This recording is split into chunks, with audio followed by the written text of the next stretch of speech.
प्रिय विद्यार्थियों, लोक प्रशासन की कक्षा में आपका पुनः स्वागत है। आज हम रेलवे बोर्ड के बारे में पढ़ेंगे। इससे पूर्व हम लोगों ने केंद्रीय समाज कल्याण मंडल के बारे में पढ़ा था। जैसा कि आप लोगों ने छोटी कक्षाओं में अपनी सामाजिक विज्ञान की पुस्तक में अवश्य पढ़ा होगा कि भारत में ब्रिटिश शासन के दौरान 16 अप्रैल 1853 को बम्बई तथा ठाणे के बीच में पहली रेलगाड़ी चलाई गई थी। उसके पश्चात 1854 में हावड़ा और हुगली के बीच में दूसरी रेलगाड़ी की शुरुआत हुई और 1857 की क्रांति के बाद में अंग्रेज़ों ने रेल परिवहन का देश भर में जाल बिछाना शुरू कर दिया था। 1901 में रॉबर्टसन कमेटी ने 1903 में अपनी सिफारिश की थी कि भारत में रेलवे के संचालन के लिए एक रेलवे बोर्ड की स्थापना की जानी चाहिए। इस समिति की सिफारिशों को लागू करते हुए भारत में तत्कालीन ब्रिटिश सरकार ने 1905 में रेलवे बोर्ड की स्थापना की थी। अर्थात भारत में रेलवे बोर्ड की स्थापना ब्रिटिश शासन के दौरान 1905 में हुई थी और इसके लिए रेलवे बोर्ड अधिनियम 1905 बनाया गया और इस रेलवे बोर्ड को एक वैधानिक आधार प्रदान किया गया। 1950 में रेलवे के राष्ट्रीयकरण के पश्चात 1951 में रेलवे बोर्ड का पुनर्गठन किया गया और पुनर्गठन के पश्चात वर्तमान में रेलवे का जो संगठनात्मक ढांचा है वो इस प्रकार है। रेलवे के समस्त प्रशासनिक और प्रबंधात्मक उत्तरदायित्व जो हैं वो रेलवे बोर्ड के पास है। वैसे रेल का जो प्रशासन है वो 3 भागों में बंटा हुआ है। एक रेल मंत्रालय है, एक रेलवे बोर्ड है और एक सलाहकारी समितियां हैं। तो हमारे सिलेबस में क्या है, रेलवे बोर्ड है। तो रेलवे बोर्ड के रेलवे का जितना भी प्रशासनिक और प्रबंधात्मक जिम्मेदारी जो है वो रेलवे बोर्ड के पास है। कार्यों की अधिकता के कारण इसकी संरचना भी काफ़ी विस्तृत है। रेलवे बोर्ड की संगठनात्मक स्थिति को हम इस चार्ट के माध्यम से सरलता से समझ सकते हैं। इसमें अध्यक्ष का पद है। रेलवे बोर्ड एक अध्यक्ष के नेतृत्व में संचालित होता है जो स्वयं एक मुख्य कार्यकारी सदस्य और भारत सरकार का प्रमुख सचिव भी होता है। वह रेलवे बोर्ड का प्रमुख प्रशासक होता है। संपूर्ण रेलवे बोर्ड इसके नियंत्रण और निर्देशन में कार्य करता है। अध्यक्ष की सहायता के लिए एक सचिव नियुक्त किया जाता है जिसे प्रशासनिक मामलों का सचिव कहा जाता है। मेंबर की बात करें हम तो अध्यक्ष की सहायता के लिए कार्यकारी सदस्य नियुक्त किए जाते हैं। वर्तमान में रेलवे बोर्ड में 6 कार्यकारी सदस्य हैं। एक है स्टाफ सदस्य। स्टाफ सदस्य की सहायता के लिए भी कुछ अधिकारी हैं। महानिदेशक रेलवे स्वास्थ्य सेवाएं, महानिदेशक रेलवे सुरक्षा बल, सचिव संस्थापना। दूसरे जो मेंबर हैं वो हैं सदस्य इंजीनियरिंग। इनकी सहायता के लिए भी निदेशक, सचिव, संयुक्त सचिव नियुक्त हैं। एक निदेशक सिविल इंजीनियरिंग के हैं, एक महानगरीय परिवहन के हैं, एक जनसंपर्क के हैं और जॉइंट सेक्रेटरी तथा लीगल एडवाइज़र भी इनके साथ संलग्न हैं। दूसरे जो सदस्य हैं वो हैं सदस्य मैकेनिकल। इनके अधीन भी सहायता के लिए director mechanical engineering, railway stores ये हैं। इसी प्रकार सदस्य यातायात और वित्तीय आयुक्त भी हैं और एक सदस्य इलेक्ट्रिकल के भी हैं।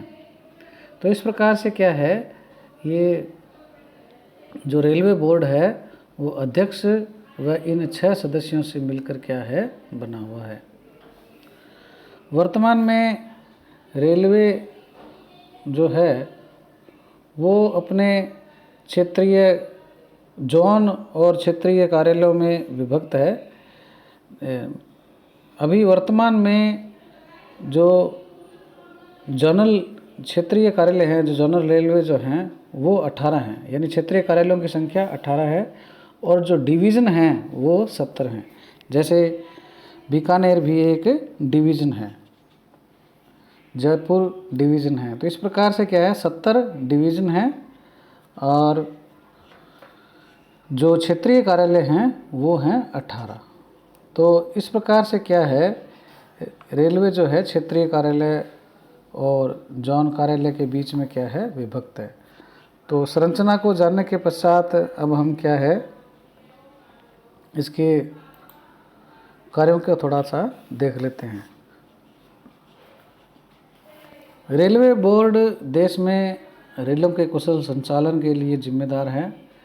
यह रेलवे मंत्रालय के रूप में भी काम करता है। इसके द्वारा किए जाने वाले कार्यों को क्या है, हम निम्न बिंदुओं के माध्यम से अध्ययन करेंगे। पहला है रेलवे मंत्रालय की नीतियों के निर्धारणकर्ता के रूप में। रेलवे बोर्ड रेलवे के प्रशासन के संबंध में तथा रेलों के समयबद्ध संचालन हेतु नीतियों के निर्माण के लिए एक सर्वोच्च संस्था है। नीति संबंधी सभी निर्णय रेलवे बोर्ड द्वारा लिए जाते हैं।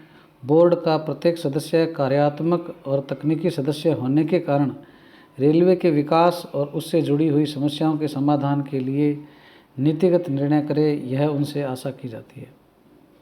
बोर्ड के सभी सदस्य बहुत अनुभवी और तकनीकी विशेषज्ञ होते हैं, अतः उनसे यह अपेक्षा की जाती है कि प्रत्येक प्रश्न और समस्या पर गंभीर रूप से विचार कर बोर्ड को अपने ज्ञान और अनुभव से क्या है, लाभान्वित करें।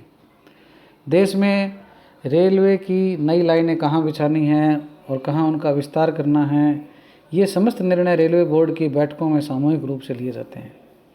इसी तरह यात्रा की क्या व्यवस्था होगी, किराए की सामान्य दरें क्या होगी, इस बारे में जनहित का पूरा ध्यान रखते हुए रेलवे बोर्ड ही नीति निर्धारण करता है।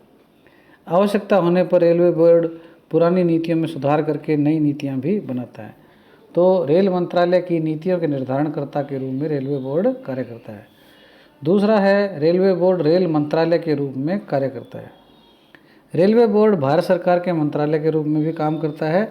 इस रूप में वह केंद्र सरकार के समस्त अधिकारों का उपभोग कर सकता है।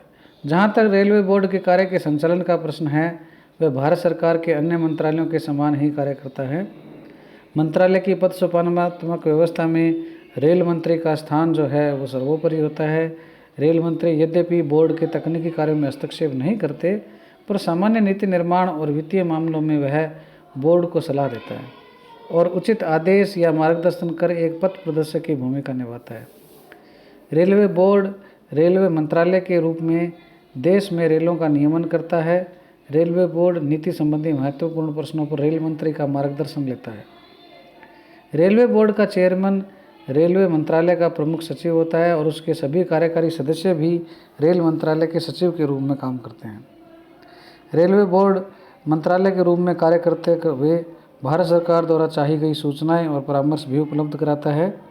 रेलवे बोर्ड ही रेल मंत्रालय के रूप में रेलवे का वार्षिक बजट भी बनाता है, जिसे रेल मंत्री लोकसभा में प्रस्तुत करता है। संसद द्वारा पारित इस बजट को क्रियान्वित करने की जिम्मेदारी भी इस पर ही है। इसके पश्चात अगला जो कार्य है वो है क्षेत्रीय रेलों के मध्य समन्वयकर्ता के रूप में। रेलों के टाइमली संचालन हेतु 18 क्षेत्रीय रेलों में या जो जोन है उसमें विभक्त किया गया है। 18 जोन है रेलवे के। रेलवे बोर्ड इन सभी क्षेत्रीय रेलों के माध्यम से समन्वय बनाने का काम करता है। बोर्ड के चेयरमैन को इस संबंध में व्यापक अधिकार भी दिए गए हैं। सारे देश में रेलों के कुशल संचालन, नियमन, देखभाल, नियंत्रण, समन्वय आदि कार्यों की जिम्मेदारी भी उसी पर है। चेयरमैन यह आश्वस्त करता है कि बोर्ड द्वारा लिए गए निर्णयों की सूचना क्षेत्रीय रेलों के पदाधिकारियों को समय पर मिल जानी चाहिए। नीतिगत और व्यवहारगत कार्यों में समन्वय लाने की दृष्टि से समय समय पर वह क्षेत्रीय रेलों के पदाधिकारियों की बैठक बुलाता है। इन्हीं बैठकों के माध्यम से रेलवे के इस व्यापक संगठन में सूचनाओं का परस्पर आदान प्रदान और कठिनाइयों का समाधान किया जाता है। क्षेत्रीय रेलों के पदाधिकारी उनके द्वारा महसूस की गई समस्याओं को इन बैठकों में प्रस्तुत करते हैं और आवश्यक निर्देशन भी मांगते हैं। रेलवे के बजट के माध्यम से रेलवे बोर्ड क्षेत्रीय रेलों के लक्ष्य निर्धारित करता है और इन लक्ष्यों की क्रियान्विति के संबंध में रेलवे के क्षेत्रीय पदाधिकारियों से रिपोर्ट भी मांगता है। तो इस प्रकार से जो जोन ऑफिस है, इन 18 जोनों के बीच में भी क्या है, रेलवे बोर्ड कोऑर्डिनेशन या समन्वय का काम करता है। इसके पश्चात है रेलवे के व्यवस्थित संचालनकर्ता के रूप में। रेलवे उद्योग देश का विभागीय स्तर पर चलाए जाने वाला सबसे बड़ा लोक उद्यम है। भारत जैसे विशाल देश में अत्यंत विस्तृत रेल सेवाओं के समयबद्ध, कुशल और सुरक्षित संचालन की जिम्मेदारी रेलवे बोर्ड के पास है। सारे देश में रेलवे का प्रशासन और संचालन समय से और कुशलतापूर्ण तरीके से हो रहा है या नहीं, यह देखने की जिम्मेदारी भी रेलवे बोर्ड की है। यदि इस संबंध में कोई व्यवहारिक कठिनाई तथा समस्याएं हो तो उनके निवारण तथा समाधान की रेलवे बोर्ड से ही अपेक्षा की जाती है। तो इस प्रकार से रेलवे के व्यवस्थित संचालनकर्ता के रूप में भी यह काम करता है। रेलवे की जो परियोजनाएं हैं उनके संचालनकर्ता के रूप में भी ये काम करता है। इसके अंतर्गत रेलवे बोर्ड देश भर में अनेक प्रकार की रेल की विकास योजनाएं चलाता है, जिसमें नई रेल लाइनों का निर्माण, गेज का परिवर्तन, नए स्टेशन तथा पुलों का निर्माण और रेलवे का विद्युतीकरण शामिल है। इसके पश्चात रेलवे के जो कार्मिक हैं उनके व्यवस्थाकर्ता के रूप में भी ये कार्य करता है। भारतीय रेलवे में तकरीबन 14 लाख से अधिक कर्मचारी हैं और यह एशिया का सबसे विशाल उपक्रम है। इन कर्मचारियों की भर्ती, वर्गीकरण, प्रशिक्षण, उनका प्रमोशन, अनुशासनात्मक कार्रवाई, पेंशन, ये सब परिलाभ हैं, उनका प्रशासन रेलवे बोर्ड के द्वारा किया जाता है। उच्च पदों पर आईएएस तथा रेलवे अभियांत्रिकी सेवाओं के अधिकारी पदस्थापित होते हैं, जिनकी भर्ती संघ लोक सेवा आयोग अर्थात यूपीएससी द्वारा की जाती हैं, जबकि अधीनस्थ पदों के लिए रेलवे भर्ती बोर्ड देश भर में कार्यरत है। इन भर्ती मंडलों के लिए 1998 से रेलवे बोर्ड के सदस्य जो हैं उनकी अध्यक्षता में केंद्रीय कंट्रोलिंग बोर्ड भी बनाए गए हैं। रेल कर्मचारियों को प्रशिक्षण दिलाने, कार्यकुशलता बढ़ाने, ह्यूमन रिलेशंस जो हैं उनके बीच में, कर्मचारियों के बीच में उनको प्रगाढ़ करने और उपभोक्ताओं के प्रति संवेदनशील बनाने के लिए रेलवे बोर्ड अनेक प्रकार के कार्यक्रम भी चलाता है।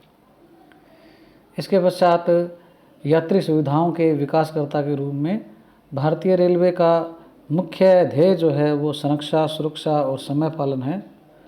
इसी क्रम में रेलगाड़ियों, रेलवे स्टेशनों तथा मालगाड़ियों में जान माल की रक्षा सहित रेलवे ट्रैक के रखरखाव और सुरक्षा की जिम्मेदारी रेलवे बोर्ड के कंधों पर है। रेलगाड़ियों में डकैती, हत्या, लूट, चोरी, जेब कतरन, धोखाधड़ी जैसी समस्याओं से यात्रियों को बचाने के लिए रेलवे सुरक्षा बल कार्यरत है। भारत में स्वतंत्रता से लेकर अब तक हुई रेल दुर्घटनाओं में अनेक यात्री मारे गए हैं। अधिकांश रेल दुर्घटनाएं तोड़फोड़ की कार्रवाई, बम विस्फोट, रेलवे कार्मिकों की मानवीय लापरवाहियों का परिणाम रही है।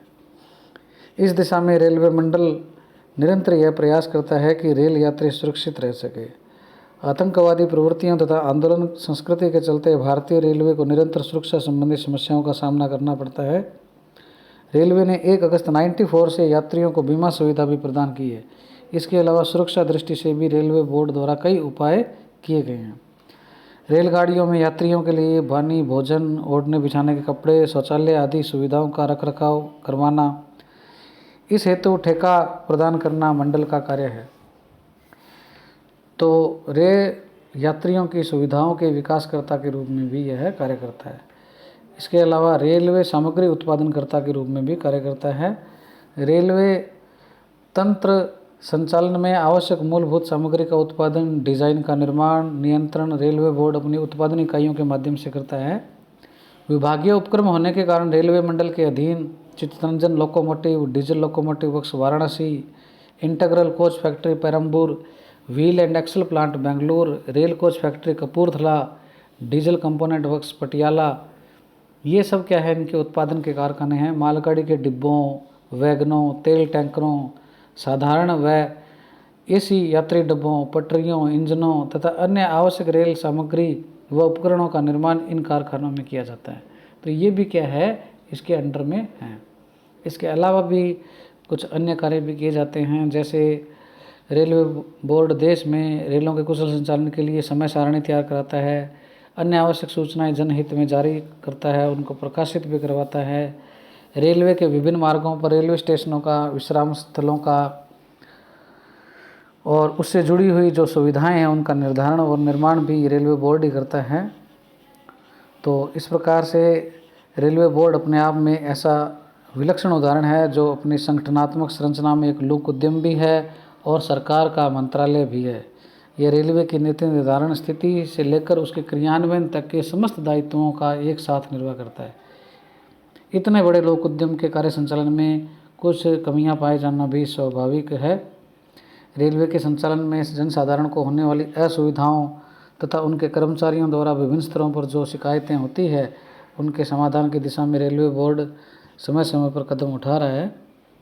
तो इस प्रकार से हम लोगों ने आज रेलवे बोर्ड के बारे में पढ़ा।